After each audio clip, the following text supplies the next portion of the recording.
잘하기 때문에 일본에서도 야구를 했고 미국에서도 했고 이제 다시 우리나라에 들어와서 야구를 하는데 이 사람이 받는 연봉이 4년에 100억이 넘는다고 그래요. 그러니까 1년이면 25억 이상의 돈을 버는 어마어마한 선수죠. 우리는 상상할 수 없는 돈을 받는 선수인데 얼마 전인가 TV에 이렇게 체력 훈련하는 게 나왔는데 진짜 겨울 이제 그 야구의 비시즌이라고 하죠. 일반 시합을 하지 않을 그때에 체력 훈련을 하는데 어마어마하게 체력 훈련하더라고요. 진짜 입안에 단내가 날 정도로 그렇게 체력 훈련을 하는 거를 봤습니다. 체격이 얼마나 큰지 몸무게가 100kg가 훨씬 넘어가는 선수인데 민첩하게 그리고 뭐 자기의 어떤 그 몸과 비교할 수 있는 어마어마한 것들을 들면서 체력을 잘 비축합니다. 근데 하는 이야기가 자기도 너무너무 힘들다는 거예요. 근데 이렇게 하지 않으면 이제 운동할 때 야구 시합할 때 견딜 수 없기 때문에 체력 훈련을 한다는 이야기를 합니다. 겉으로 보면 고난이고 힘들고 어려운 일인데 사실은 그것이 축복의 문이죠.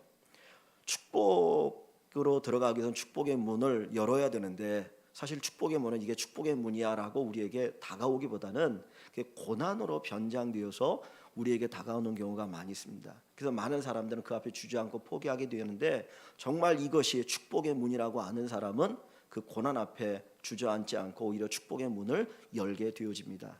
하나님은 가나안이라고 하는 축복을 이스라엘 백성들에게 주셨습니다. 근데 그 앞에는 항상 난관이 있었어요. 첫 번째는 요단강이었죠. 하나님이 은혜가는 요단강을 건넜습니다. 근데 또 이번에 또 큰 난관이 있는데 여리고 성이라고 하는 난관을 맞이하게 됩니다.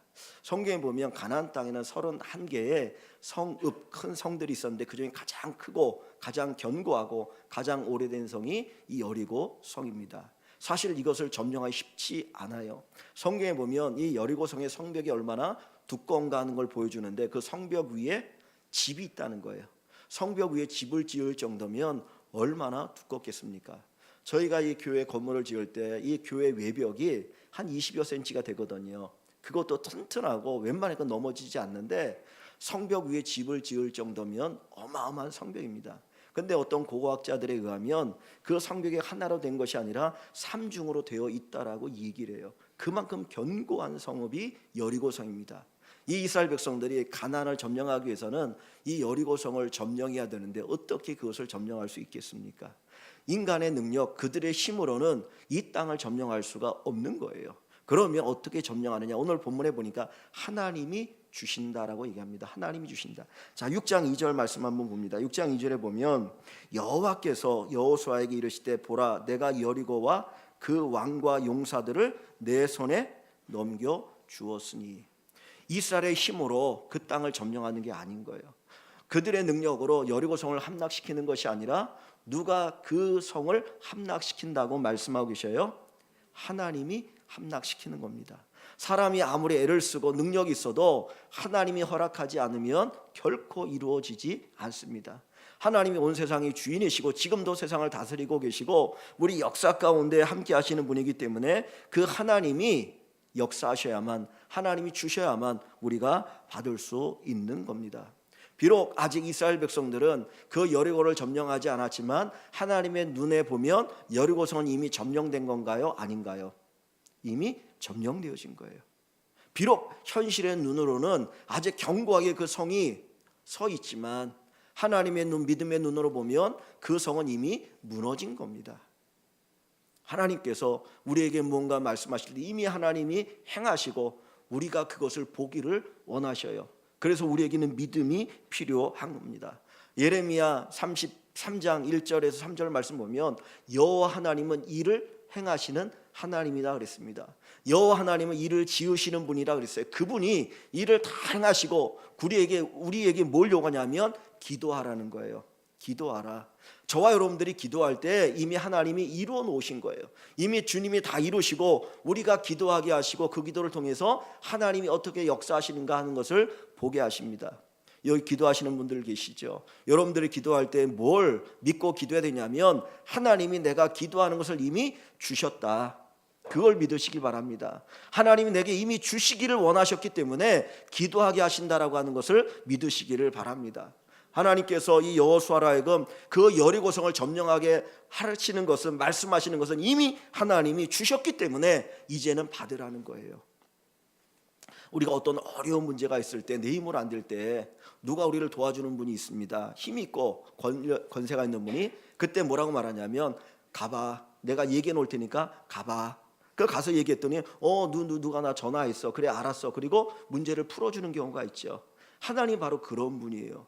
하나님께서 정말 참된 능력을 가지고 계시기 때문에 우리에게 가봐, 해봐라고 말씀하실 때 이미 주님이 다 뒤에서 다 조정하시고 다 행하신 다음에 그냥 우리가 받게 하는 겁니다. 저와 여러분들 앞에 여리고성과 같은 큰 난관이 있을 때도 낙심하지 마십시오. 하나님이 이미 말씀하셨다면 그대로 이루어질 줄 믿습니다. 하라고 하시는 분은 하나님이시고 이루시는 분도 하나님이신 것을 믿으시기를 바랍니다. 하나님께서는 이 여호수아에게 내가 이미 너희에게 주었다라고 말씀하셔요. 그러면서 하나님이 여호수아에게 요구하는 게 있어요. 뭐냐면 여리고성을 도르라는 겁니다. 여리고성을 도르라고 하는 겁니다. 그 성을 정복하기 위해서는 뭘 앞세워야 되는 거죠? 군사력을 앞세워야 되지 않습니까? 무기를 앞세워야 되지 않습니까? 일반적인 생각이잖아요. 하나님이 주신다라고 말씀하셨다면 그러면 그들이 갖지 않은 어마어마한 어떤 힘을 주셔서 그 성을 점령하게 하셔야 되는 것이 당연하죠. 근데 오늘 말씀 속에 보니까 하나님이 하시라고 하는 말씀은 뭐냐면 여리고성을 도르라는 거예요. 매일같이 한 바퀴씩 돌고 마지막 7째 날에 7바퀴를 돌고 큰 소리를 외치라. 그래야 하면 그 성이 무너진다는 겁니다. 여러분, 이게 가능합니까? 가능한 이야기일까요? 여러분들이 아무리 우리 교회를 향하여 외치고 외쳐도 안 무너지잖아요. 요즘 웬만한 건물은 내진 설계가 돼가지고 지진이 어느 정도 일어나고 무너지지 않거든요. 근데 삼중으로 된 어마어마한 그 성벽이 이스라엘 백성들이 소리를 외친다고 해서 무너지겠는가 하는 겁니다. 오늘날 많은 사람들은 방법에 대해서 관심이 많아요. 어떤 방법을 써야 내가 성공할 수 있겠는가? 어떤 방법을 해야 내가 승리할 수 있겠는가? 어떤 방법을 해야 더 많은 것을 얻을 수 있겠는가? 거기에 관심이 있습니다. 그런데 하나님께서는 방법에 대한 얘기를 하는 것이 아닙니다. 외쳐서 그 성이 무너질 정도면 누구나 다 점령할 수 있는 성이거든요. 방법의 문제가 아닙니다. 하나님께서 이 성을 도르라고 말씀하시는데 그 성을 돌 때에 하나님이 주장하던 게 있는데 뭐냐면 언약궤를 메고 성을 돌라는 거예요. 언약궤를 메고 성을 돌어라. 오늘 본문 11절 한번 봅니다. 오늘 본문 11절에 보면 여호와의 궤가 그 성을 한 번 돌게 하고 그들이 진영으로 돌아와서 진영에서 자니라. 지금 이스라엘 백성들이 군사들과 제사장들과 언약궤의 레위인들이 성을 돌아야 되거든요. 근데 성을 도는데 뭐가 성을 돌았다고 얘기하고 있습니까? 6장 11절에 언약궤가 그 성을 돌았다라는 거예요. 하나님의 언약궤를 메고 그 성을 돌 때에 하나님이 그 성을 함락시킵니다. 언약궤는 뭐라고 제가 지난주에 말씀을 드렸죠? 하나님의 상징이에요. 하나님의 상징.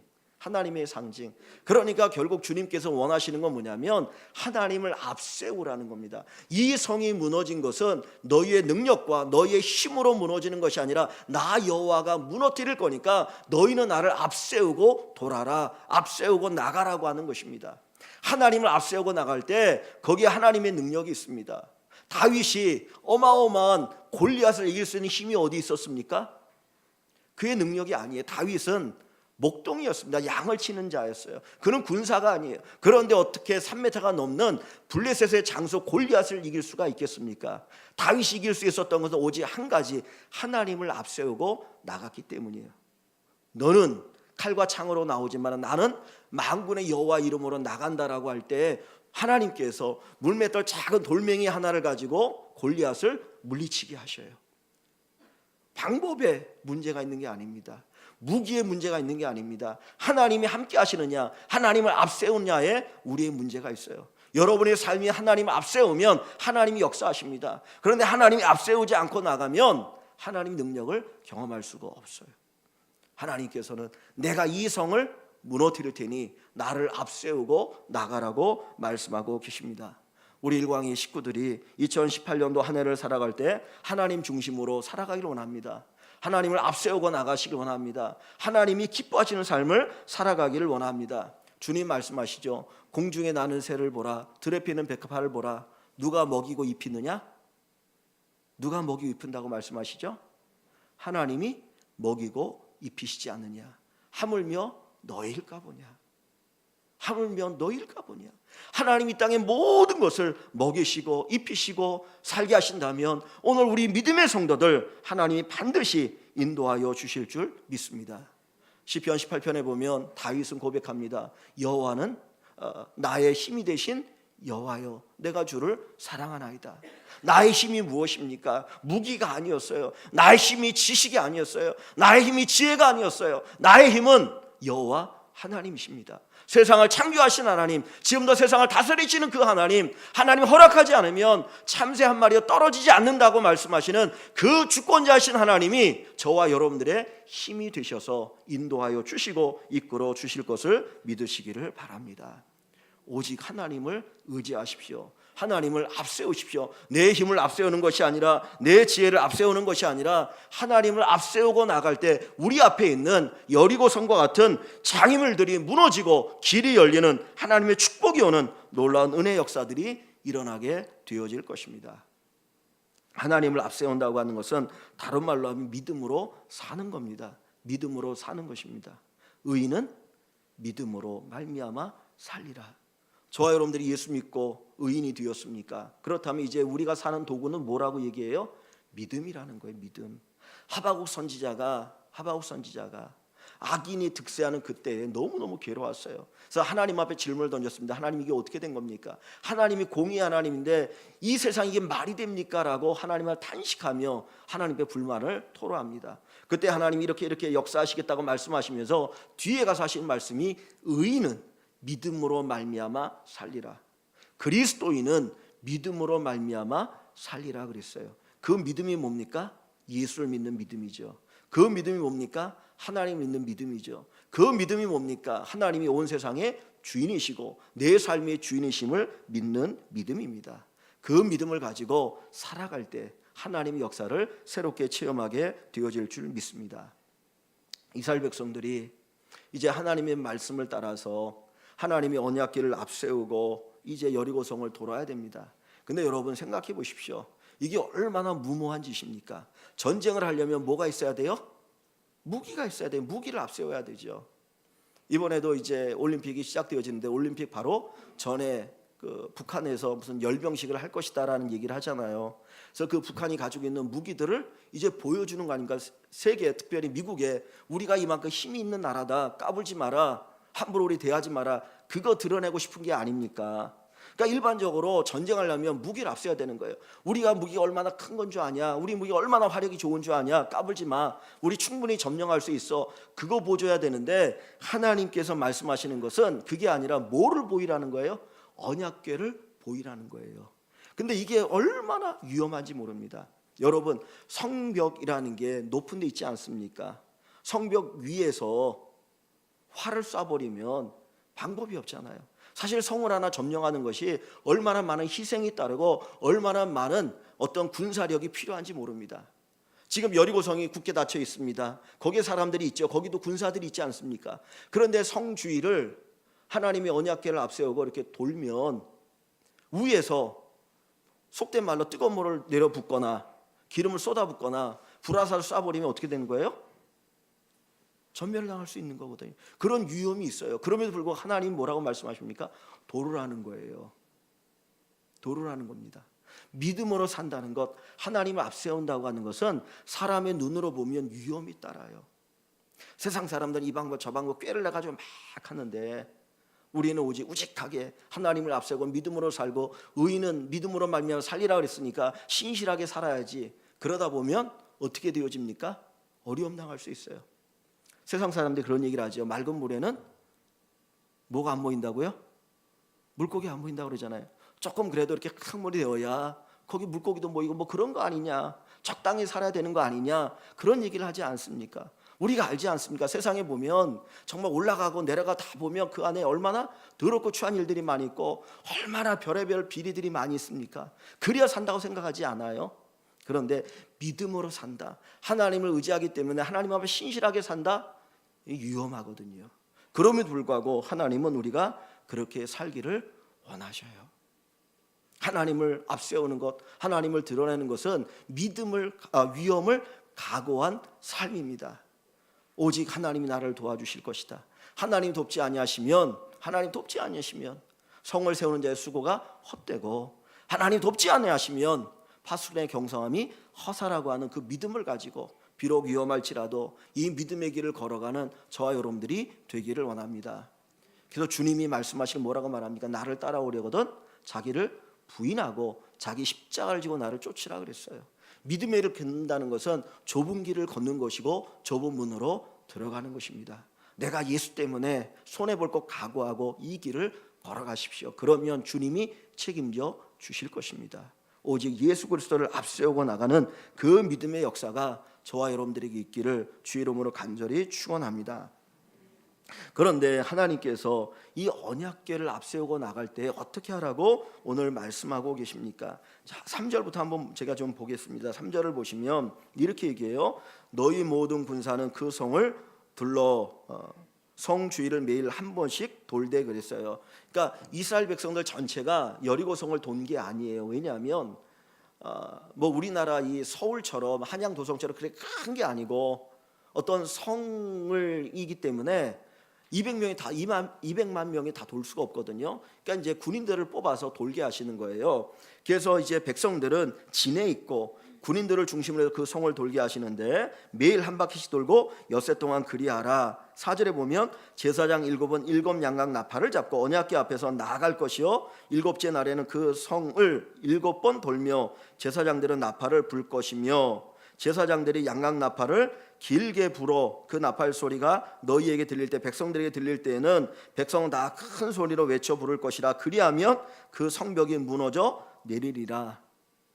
백성은 각기 앞으로 올라갈지니라. 그렇게 여호수아를 통해서 말씀하시죠. 자, 그리고 한번 8절을 가봅니다. 그러면 어떻게 그 행렬을 하는가 한번 보세요. 여호수아가 백성에게 이르기를 마침에 제사장 7은 양각 나팔 7을 잡고, 그러니까 나팔 하나씩 7명의 제사장이 잡고 이제 나가는 겁니다. 어디에서? 여호와 앞에서 나아가며 나팔을 불고 여호와의 언약궤는 그 뒤를 따르며 그랬어요. 아까 언약궤가 뭘 상징한다고 그랬죠? 여호와 하나님을 상징한다고 그랬죠. 그래서 8절에 보니까 여호와 하나님, 여호와 앞에서 나아가며라고 표현한 거예요. 그러니까 언약궤 앞에 나간다는 말을 여호와 앞에서 나간다 그랬습니다. 자, 여러분 잘 보세요. 제가 이따 물어볼 거예요. 9절에 그 무장한 자들은 나팔 부는 제사장들 앞에서 행진하며 후군은 궤 뒤를 따르고 제사장들은 나팔을 불며 행진하더라 그랬습니다. 자, 보세요. 하나님의 언약궤를 앞세워 나간다. 제일 앞에는 누가 있습니까? 네? 누가 있다고요? 누가 있어요? 제사장? 맞나요? 제가 그럴 줄 알아서 물어보는 거예요. 자, 보세요. 다시 보십시오. 8절에 여호수아와 백성이 이르기를 마침에 제사장 7은 양각 나팔 7을 잡고 여호와 앞에서 나아가며 나팔을 불고 여호와의 언약궤는 그 뒤를 따르며 그랬어요. 그러니까 지금 여호와의 언약궤 앞에 누가 있어요? 누가 있다고요? 제사장들 7이 있어요. 그죠? 자, 그 다음에 8절을 보십시오. 무장한 자들은 누구는 자 앞에서 행진하며 나팔을 부는 제사장들 앞에서 행진하며. 그러면 제사장들 앞에 누가 있어요? 무장한 자들이 있어요. 그리고 다시 뒤에 봅니다. 9절에 후군은 그랬죠. 후군은 그러니까 무장한 후군이죠. 궤 뒤를 따르고 제사장들은 나팔을 불며 행진하더라 그랬습니다. 자, 그러면 보십시오. 다시 하나님의 언약궤가 가운데 있죠. 그러면 그 앞에는 누가 있어요? 제사장들이 있어요. 그 앞에는 누가 있어요? 무장한 자들이 있어요. 언약궤 뒤에는 누가 있어요? 무장한 자들이 있어요. 왜 하나님께서 이렇게 하실까요? 언약궤를 중심으로 해서 앞과 뒤에 무장한 군인들이 있어요. 여러분, 대통령이 어디를 갈 때에 누가 호위합니까? 경호원들이 호위를 하죠. 그러면 대통령의 차가 있거나 대통령이 딱 가면 앞뒤로 경호원들이 있어요. 왜 그래요? 누구를 보호하기 위함이에요? 대통령을 보호하기 위함이죠. 그러면 언약궤가 있어요. 그 앞에는 이제 제사장들이 나팔을 부르는데 그들이 있고 그 앞에 무장한 자들이 있고 뒤에 무장한 자들이 있어요. 무장한 자들이 있는 이유가 뭘까요? 언약궤를 보호하기 위해서겠죠. 지난주에 저희들이 요단강 건너는 걸 봤는데 거기에도 하나님이 언약궤를 앞세워요. 근데 그때는 어떻게 했습니까? 하나님의 언약궤가 이스라엘 백성들보다 900m 앞에서 먼저 행진을 합니다. 그리고 이제 따라가요. 그런데 오늘 본문 속에는 그게 아니고 하나님의 언약궤가 중심에 있고 앞뒤로 무장한 군인들이 있어요. 뭘 가르쳐 줍니까? 그 군인들이 뭐 하라는 거예요? 하나님의 언약궤를 보호하라는 거죠.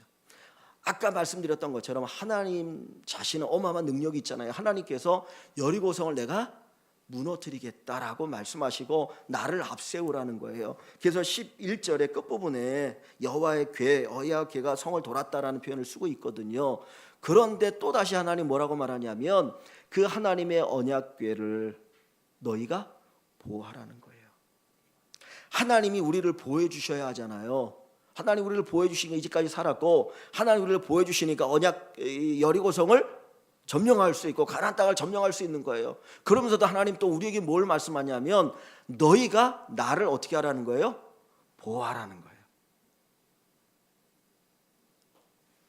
여러분, 이 말이 이해가 가십니까? 하나님이 우리를 지키고 보호하시는 분이에요. 그러나 또 한편으로 우리가 하나님을 지키고 보호해야 합니다. 하나님이 능력이 없어서가 아니에요. 하나님, 우리가 하나님을 보호하기를 원하고 계시는 거예요. 예수님이 12살 때 예루살렘 올라가셨습니다. 그런데 예수님의 부모가 같이 가는데 나중에 무슨 생각을 했냐면 우리 일행 가운데 있겠지라고 생각했어요. 그 다음날 보니까 예수님이 안 계시는 거예요. 그래서 예루살렘 다시 올라오시죠. 당연히 주님이 내 안에 계신 줄 알았는데 주님이 안 계시는 거예요. 분명히 주님은 성령을 우리 안에 계신다고 말씀하시는데 우리 자신을 다시 한번 돌아보시기 바랍니다. 정말 나를 위해 일하실 주님이 우리 안에 계시는가? 다시 말하면 하나님의 역사가 일어날 믿음이 내 안에 있는가 하는 거예요. 이번에 날씨가 엄청나게 추워가지고 뭐 어느 데가 많잖아요. 지난 수요일날, 그러니까 3일 전 수요일이 아니고 그 전주 수요일에 이제 친구 목사님이 좀 이제 일이 있어가지고 와서 설교를 좀 해달라고 그래가지고 수요일날 이제 설교하러 갔습니다. 근데 그때도 영하 10몇 도가 되는데 스타렉스 시동을 탁 걸고 이제 나왔어요. 아파트 문까지 딱 나와가지고 조금 가는데 갑자기 시동이 탁 꺼지더라고요. 아무리 악셀을 밟아도 안 나가는 거라. 다시 켜고 한 5m 10m 가고 톡 꺼지고 5m 10m 꺼져가지고 그래가지고 돌아서 겨우 해가지고 여기 열린 산부인과 그 옆에다 겨우 차를 대놓고 이 목사님이 부탁해가지고 차를 좀 빌려가지고 이제 저 용인에 갔다 왔거든요. 근데 나중에 이제 갔다 와서 밥을 먹는데 어떤 아저씨가 막 전화를 하더라면서 자기가 경유차를 했는데 시동이 꺼져가지고 이쪽 저 센터에 불렀는데도 안 오더래요. 아주 현대 자동차에 했더니 1시간 만에 와서 얘기를 하는데 이해적이 하더니 뭐라고 말하냐면 경유가 온다는 거예요. 그래서 경유차는 날씨가 추우면은 이게 완전히 그냥 감당이 안 돼요. 우리 지난주에 김대영 집사님 그 얘기를 했죠. SUV니까 이제 경유로 돌아갔는데, 근데 뭐라고 거기서 얘기를 하더냐면 이제 제가 딱 들었는데 그 얘기를 하더라고요. 경유차를 몰면 겨울에 추운 겨울이 되면 기름을 가득 넣으라는 거예요. 공간이 비면 거기에 수증기로 올라가지고 거기서 얼어가지고 필터가 막혀서 안 된다는 거야. 그래서 이번에 필터도 갈았거든요. 그리고 그냥 무서워가지고 그냥 기름을 또 꽉 넣습니다. 여러분, 그때 기름이 제가 어디 갔냐면 마지막 한 움큼 남아 있었어요. 한 움큼. 그래서 이제 어디 갔다 오는데 너무나 기름 비싸가지고 싼 데 넣으려고 한 2만 원어치만 넣고 이제 하려고 그래서 가다가 넣으려고 그랬는데 완전히 그냥 꽝이 된 거예요. 요 정도면 되겠지, 요 믿으면 되겠지 그랬는데 어느 순간 내가 정말 그 믿음이 역사해야 되는데 역사할 믿음이 없는 거예요. 주님 말씀하잖아요. 내 믿음이 너를 구원하였느니라. 내 믿음이 크도다. 내 믿음대로 될지어다. 나는 믿음이 있는 줄 알았어. 나는 믿음이 있는 줄 알았어. 나는 성령 충만한 줄 알았어요. 근데 막상 어떤 어려움을 당하고 나니까 진짜 있어야 될 믿음이 없는 거예요. 역사할 믿음이 없는 거예요. 하나님 능력이 나타날 믿음이 없는 거예요. 하나님 믿음으로 역사하시잖아요. 믿음은 바라는 것들의 실상이요, 보지 못하는 것의 증거라 그랬거든요. 하나님께서 이 언약궤를 중심으로 해서 무장한 군인들을 세우신 이유는 이 언약궤를 지키라는 거예요. 이 언약궤를 지키라, 다시 말하면 너희 믿음을 지키라는 거예요. 오늘 우리의 믿음을 지켜야 됩니다. 우리가 세상을 살아가면 내 믿음을 잃어버리고 살아가고 있어요. 나는 믿음이 있겠지, 나는 믿음이 있겠지, 그러고 살아가는데 세상은 내 믿음을 다 빼앗기고 정작 믿음이 필요할 때 그 믿음의 능력을 경험하지 못하고 살아간다면 얼마나 불쌍한 인생일까요? 많은 사람들이 이렇게 믿음 생활을 하고 있다는 거예요.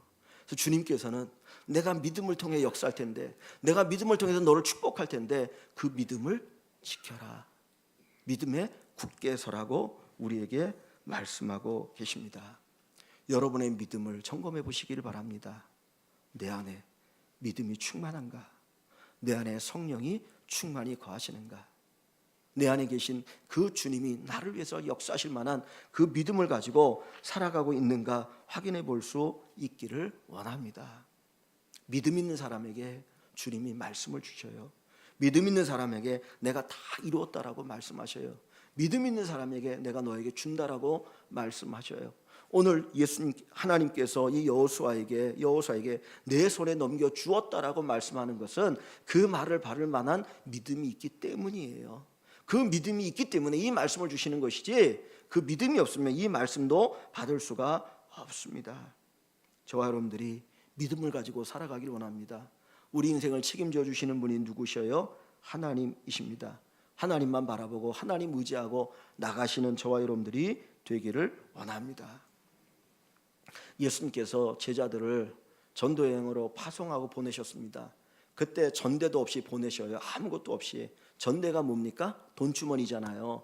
돈주머니도 주지 않고 야 니네 가서 전도하고 와, 그리고는 보내갖고 한참 후에 돌아옵니다. 그들이 돌아올 때가 얼마나 기뻐했는지 몰라요. 그때 주님이 그들에게 묻습니다. 야 너희에게 부족한 것이 있더냐? 부족한 것이 있더냐? 부족한 것이 있더냐? 그랬더니 그들이 뭐라고 말하냐면 부족한 것이 하나도 없었습니다. 아무것도 없이 떠나갔어요. 오직 뭐 하나 바라보고? 주님 바라보고. 그랬더니 주님께서 그들의 삶을 인도해 주신 거예요. 그들이 움직일 때 기적을 일으키셔서 그 기적의 혜택을 본 사람들이 제자들을 섬기게 하시고 또 그것들을 통해서 섬김받고 또 다른 곳에 복음을 전하고 그러면서 쭉 가다가 살아계신 하나님을 경험하고 돌아와서 우리에게 아무런 부족함이 없었습니다. 그것이 그들의 고백입니다. 우리가 믿음으로 살아가길 원합니다. 오직 하나님으로 살아가길 원합니다. 그래서 주님이 우리에게 뭘 말씀하셔요? 너희는 먼저 그의 나라와 그의 의를 구하라. 너희는 먼저 하나님의 나라와 하나님의 의를 구하라. 그리하면 이 모든 것을 너희에게 더하시리라. 이 믿음이 우리에게 있길 원합니다. 이 믿음이 있는지 점검해 보시고 하나님 앞세우고 나가시는 우리 귀한 모든 성도들 되시기를 주의 이름으로 간절히 축원합니다.